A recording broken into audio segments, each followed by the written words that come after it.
महर्षि रमन से सत्संग के लिए कई साधक आश्रम में आते थे। वो अपने प्रश्न करते थे, महर्षि उनका समाधान देते थे। एक साधक ने एक बार प्रश्न किया कि महर्षि, जगत के क्लेशों से मुक्त होने का क्या कोई भी उपाय नहीं है? तब महर्षि ने कहा, एक ही उपाय है। वह यह है कि किसी भी स्थिति में निज आत्मा को ओझल न होने दिया जाए। जगत के सर्व क्लेशों का उपचार है मैं की खोज, को हम का विचार, यही परम आनंद है। महर्षि, सांसारिक कर्म तथा ध्यान में वास्तविक अंतर क्या है? कोई अंतर नहीं है। इसे उसी प्रकार जानो जिस प्रकार किसी वस्तु का दो विभिन्न भाषाओं में भिन्न भिन्न नामकरण किया जाए। कौवे के दो चक्षु हैं, किंतु पुतली एक ही है, जिसे वह इच्छानुसार इस अथवा उस आंख में घुमाता रहता है। हाथी की सूंड श्वास लेने तथा जल पीने के दोनों कार्य करती है। सर्प एक ही इंद्रिय से देखता भी है तथा श्रवण भी करता है। इसी तरह कर्म और ध्यान एक ही है। वास्तव में इनमें कोई अंतर नहीं है। महर्षि, क्या ध्यान के समय दृष्टि मूंदने या खोलने से कोई अंतर पड़ता है? दीवार से दूर खड़े होकर उस पर गेंद से प्रहार करने पर गेंद उछलकर तुम्हारे पास आ जाती है। तुम दीवार के समीप खड़े रहो तो गेंद उछलकर तुमसे दूर चली जाती है। दृष्टि मूंद लेने पर भी मन विचारों का अनुगमन तो करता ही है। महर्षि, ध्यान में इंद्रिय भोगों की अपेक्षा अधिक आनंद है, फिर भी मन भोगों की ओर दौड़ता है और ध्यान की ओर आकृष्ट नहीं होता। क्या कारण है? सुख दुख मन के ही पक्ष हैं। हमारा मूल स्वभाव आनंद है, परंतु हमने आत्मा को भुला दिया है तथा हम यह कल्पना करते हैं कि देह अथवा मन ही आत्मा है। यह भ्रांत स्वरूप निर्धारण ही क्लेश का कारण है। फिर उपचार क्या है? यह वासना अति प्राचीन है तथा अगणित पूर्व जन्मों से इसी प्रकार चली आ रही है। इस कारण वह बलवती हो गई है। मूल स्वरूप अर्थात आनंद प्रकट हो, इससे पूर्व इस वासना का निवारण करना आवश्यक है। महर्षि, इस जगत में क्लेश अधिक होने के कारण दुर्जन लोग भी अधिक हैं। फिर यहां आनंद कैसे प्राप्त होगा? सभी हमारे गुरु हैं। दुर्जन अपने दुष्कर्मों द्वारा हमसे कहते हैं कि हमारे समीप मत आना। सज्जन सर्वदा सज्जन है। सिद्ध हुआ कि सभी हमारे गुरु हैं। अंतर बस तुम्हारे सीखने के दृष्टिकोण का है। महर्षि, मेरी प्रायः यह इच्छा रहती है कि मैं एकांतवास करूं, जहां सारी आवश्यकताएं आराम से मिल जाएं, जिससे कि पूरा समय ध्यान में लगा सकूं। ऐसी आकांक्षा करना शुभ है या अशुभ है? ऐसी भावनाएं अपनी पूर्ति के लिए पुनर्जन्म की भवितव्यता रच लेंगी। तुम कहीं भी किसी भी स्थिति में हो, इससे क्या अंतर पड़ता है? तत्व की बात है कि मन का निज मूल अवस्था में रहना। ऐसा कुछ भी बाह्य नहीं है जो तुम्हारे अंदर न हो। मन ही सब कुछ है। मन चंचल हो तो निर्जन स्थान भी बाजार जैसा बन जाता है। आंख मूंदने से कोई लाभ नहीं।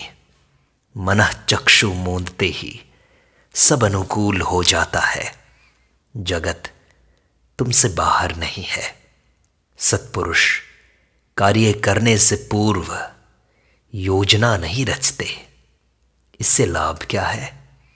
वस्तुतः जिस परमेश्वर ने जगत में हमारा पदार्पण कराया है, उसने स्वयं योजना निर्माण कर रखी है, जो अवश्यमेव पूर्ण होकर रहेगी। महर्षि, ज्ञानी पुरुषों में सबसे श्रेष्ठ कौन है? कोई भी किसी अन्य व्यक्ति के संबंध में कुछ नहीं जान सकता, न किसी को बंधन अथवा मोक्ष प्रदान कर सकता है। प्रत्येक व्यक्ति विश्वविख्यात होना चाहता है। यह आकांक्षा मानव के लिए स्वाभाविक है, किंतु इस आकांक्षा से ही निर्धारित लक्ष्य प्राप्ति संभव नहीं। जिसे परमात्मा नहीं अपनाता, उसे लांछित होना ही पड़ता है। जो स्वयं से समन सशरीर ईश्वर को समर्पित कर देता है, वह जगत विख्यात हो जाता है। इसलिए अपने मन को, अपने शरीर बुद्धि को ईश्वर को समर्पित कर दो। तुम भी जगत विख्यात हो जाओगे। महर्षि, एक व्यक्ति अच्छे कर्म करता है, फिर भी शुभ मार्ग पर चलने के लिए उसे दुख भोगने पड़ते हैं। दूसरा व्यक्ति गलत काम करके भी आनंद सहित रहता है। ऐसा क्यों होता है? दुख सुख पूर्वकृत कर्म का परिणाम है, वर्तमान कर्म का नहीं। दुख सुख क्रमानुसार आते रहते हैं। मनुष्य को इन्हें बिना कातर हुए धैर्य सहित सहन करना अथवा भोगना चाहिए। मनुष्य को सर्वदा आत्मनिष्ठ रहना चाहिए। कर्मरत रहते हुए हमें परिणाम की चिंता नहीं करनी चाहिए और यदा कदा प्राप्त दुख अथवा सुख से विचलित नहीं होना चाहिए। सुखी वही होगा जो दुख सुख के प्रति उदासीन रहे। महर्षि, मोक्ष प्राप्ति में गुरु की क्या भूमिका है, क्या लाभ है? मोक्ष तुमसे बाह्य कहीं भी तो नहीं है। मोक्ष तुम्हारे अंदर है। मनुष्य को मुक्ति की उत्कंठा होती है तो अंदर का गुरु उसे अंदर की ओर खींचता है तथा बाह्य गुरु उसे आत्मा में धकेलता है। यही गुरुओं का अनुग्रह है। महर्षि, मेरे संसार को लेकर कुछ प्रश्न हैं। क्या सृष्टि होते ही जगत में इतनी सारी जो विविधता दिखती है वो तभी पैदा हो गई या बाद में हुई? क्या भगवान निष्पक्ष हैं? अगर ऐसा है तो कोई जन्म से लंगड़ा है, कोई अंधा है, इसका क्या कारण है? और क्या अष्टदिक्पाल, 33 करोड़ देवी देवता और सप्तऋषि आज भी हैं? ये प्रश्न स्वयं से करो, उत्तर मिल जाएगा। निज आत्मा का ज्ञान प्राप्त कर लें तो अन्य सभी विषय स्वतः स्पष्ट हो जाएंगे।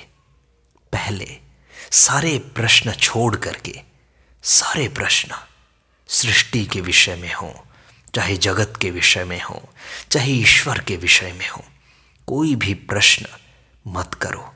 सिर्फ अपने आप को जानने का पहला प्रयास करो। निज आत्मा को जानकर ही हमें सृष्टा सृष्टि के संबंध में जिज्ञासा करनी चाहिए। आत्मा को जाने बिना ईश्वर आदि के संबंध में अनुसंधान करना अज्ञान है। जिस व्यक्ति को पीलिया हो जाता है उसे सब कुछ पीला ही दिखाई देता है। वह अन्य व्यक्तियों से कहे कि सब पदार्थ पीले हैं तो उस पर कौन विश्वास करेगा। सृष्टि का आदि माना जाता है, वह कैसे? वृक्ष तथा बीज के समान, जिससे कि यह होगा। अब बीज किस प्रकार उत्पन्न हुआ? समान वृक्ष से। इस प्रश्नावली का अंत कहाँ होगा, सोचो तो। आशय यह है कि जगत को जानने से पहले अपनी निज आत्मा को तो जान लो। तुम कौन हो ये तो जान लो। महर्षि, हम जो नमस्कार करते हैं, नमस्ते करते हैं, उसका क्या प्रयोजन है? प्रारंभ में आदि ऋषिगण ईश्वर के प्रति समर्पण के लिए नमस्कार किया करते थे। क्रिया तो अब भी प्रचलित है, किंतु उसका आंतरिक भाव नहीं रहा। नमस्कार करने वाला अर्चना के पात्र को बाह्य क्रिया द्वारा प्रवंचित करना चाहता है। नमस्कार प्रायः ही वास्तविक भावना से शून्य तथा प्रवंचना पूर्ण होता है। इसका उद्देश्य होता है अनेक पाप कर्मों का गोपन, पाप कर्मों को छुपाना। किंतु ईश्वर को क्या धोखा दिया जाना संभव है? मनुष्य सोचता है कि ईश्वर ने नमस्कार स्वीकार कर लिया है तथा वह अपना जीवन पूर्ववत यापन करने के लिए स्वतंत्र है। ऐसे व्यक्तियों की यहाँ आने की क्या आवश्यकता? मैं ऐसे नमस्कारों से संतुष्ट नहीं होता। मनुष्य को मेरे समक्ष साष्टांग दंडवत प्रणाम करने की बजाय अपने मन को निर्मल रखना चाहिए। ऐसी क्रियाओं से मैं प्रवंचित नहीं होता। महर्षि, लोग ऐसा कहते हैं कि आत्मविद्या, आत्मज्ञान सबसे सरल है। ऐसा क्यों? अन्य विद्या हेतु ज्ञाता, ज्ञान तथा ज्ञेय, इन तीनों की आवश्यकता है, जबकि आत्मविद्या के लिए यह सब वांछित नहीं। यह आत्मा है। क्या इससे अधिक कोई अन्य वस्तु स्पष्ट हो सकती है? इस कारण यह सबसे सरल है। तुम्हें केवल कोहम, इस पर विचार मात्र करना है। मनुष्य का सच्चा नाम मुक्ति है। महर्षि, हम लोग अपने पूर्व जन्म में क्या थे? हमें अपने पूर्व जन्म का ज्ञान क्यों नहीं होता? करुणामय प्रभु ने लोगों से यह जानकारी गोपनीय रखी। लोगों को यदि ज्ञान हो जाए कि वे पुण्यवान थे तो वे अहंकार करने लगेंगे। इसके विपरीत यदि उन्हें ज्ञान हो जाए कि वे दरिद्र थे तो वे निराश हो जाएंगे। दोनों ही स्थितियां अवांछनीय हैं। मनुष्य बस आत्मा को जान ले, इतना ही पर्याप्त है। जिस प्रकार सागर में जल उड़ेल देने के पश्चात नदी प्रवाहित नहीं होती रहती, इसी प्रकार मनुष्य भी आत्मलीन होने के पश्चात सारी क्रियाओं का परित्याग कर देता है। महर्षि, अनेक लोग ध्यान करने के लिए कहते हैं कि भ्रिकुटी के मध्य में ध्यान करो। क्या ये ठीक है? प्रत्येक को यह बोध है कि मैं हूं। इस बोध को विस्मृत करके मनुष्य ईश्वर की खोज में भटकता है। भ्रू मध्य में ध्यान एकाग्र करने से लाभ क्या है?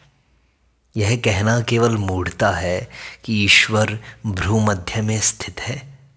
ऐसे निर्देशों का लक्ष्य मन को एकाग्र कराने में उसकी सहायता मात्र करना है।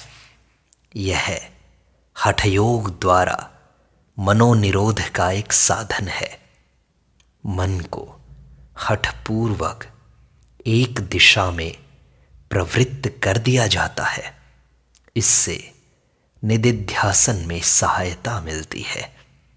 किंतु साक्षात्कार का सर्वोत्तम साधन है कोहम, इसका विचार करना।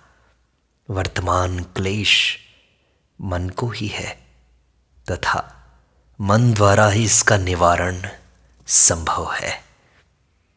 महर्षि, क्या आहार के संबंध में प्रतिबंधों का पालन करना आवश्यक है? हाँ, तुम सात्विक और मिताहार कर सकते हो। महर्षि, अनेक आसनों का उल्लेख है, उनमें श्रेष्ठ कौन सा है? निदिध्यासन सर्वोत्कृष्ट है। अपने अंदर झांकना, अपने बारे में चिंतन करना, मैं की खोज करना, इसे निदिध्यासन कहते हैं। यही सबसे श्रेष्ठ है। महर्षि, जीवन का उद्देश्य क्या है? जीवन का उद्देश्य जानने का प्रयास भी पूर्व जन्मों के शुभ कर्मों का परिणाम है। जो ऐसे ज्ञान को अर्जन करने में प्रवृत्त नहीं है, वे अपना जीवन व्यर्थ गवा रहे हैं। महर्षि, मन का स्वरूप क्या है और अरूप क्या है? सुषुप्ति से जागृत होने पर एक ज्योति प्रकट होती है, जो महत्तत्व में से निकल कर आती आत्म ज्योति है। इसे ही विराट चेतना कहा गया है। यह अरूप है। ज्योति अहंकार पर पड़कर परावर्तित होती है, तब देह तथा जगत भासित होते हैं। यह मन का स्वरूप है। वस्तुएं इस चेतना के परावर्तित प्रकाश में भासित होती हैं।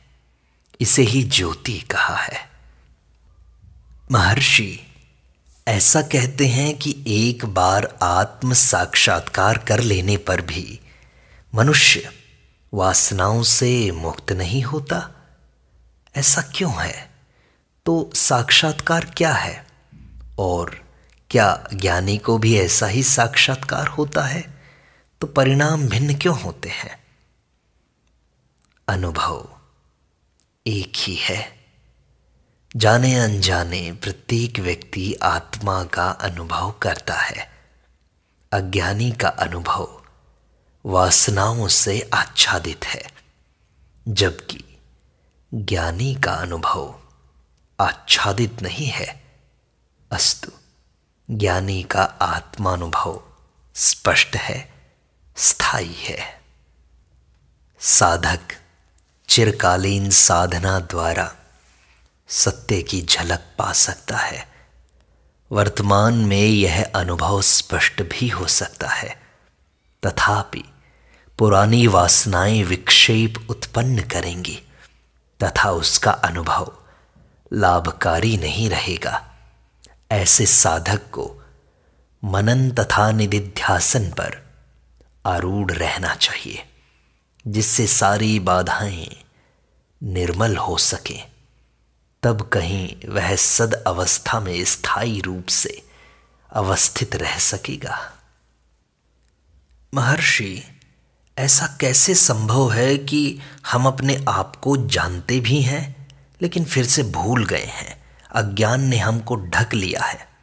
ऐसा कैसे होता है? एक राजा अपनी प्रजा से कृपापूर्ण व्यवहार करता था। उसके एक मंत्री ने राजा का विश्वास पात्र बनकर अपने प्रभाव का दुरुपयोग किया। अन्य मंत्रियों तथा अधिकारियों की इससे बहुत हानि हुई तथा उन्होंने उससे पीछा छुड़ाने का एक मार्ग सोचा। उन्होंने पहरेदारों को निर्देश दिया कि उस व्यक्ति को राजमहल में न घुसने दें। मंत्री की अनुपस्थिति अनुभव करके राजा ने तत्संबंधी जिज्ञासा की। राजा को सूचित किया गया कि रुग्ण होने से वो मंत्री राजमहल में नहीं आया। राजा ने उपचार हेतु अपना निजी चिकित्सक नियुक्त कर दिया। राजा को मिथ्या सूचनाएं दी गई कि मंत्री की दशा में अब सुधार है अथवा अब अवस्था गंभीर हो रही है। राजा ने रोगी से मिलने की इच्छा प्रकट की तो धर्माचार्यों ने निर्णय किया कि यह सब धर्म के विपरीत होगा। कुछ समय पश्चात यह घोषणा की गई कि मंत्री का देह अवसान हो गया है। राजा ने यह समाचार सुना तो बड़ा दुखी हो गया। उद्धत मंत्री को भी उसके भेदियों से समस्त सूचनाएं उपलब्ध होती रही।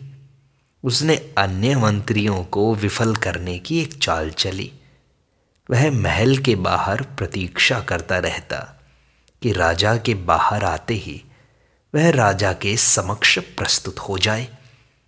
एक अवसर पर वह वृक्ष पर चढ़कर शाखाओं में छिपा राजा की प्रतीक्षा कर रहा था। राजा उस रात में पालकी में बैठकर महल से बाहर आया। तभी छिपा हुआ मंत्री पालकी के समक्ष कूदकर राजा को पुकार कर अपना परिचय देने लगा। राजा का सहचर भी कम सूझबूझ वाला नहीं था।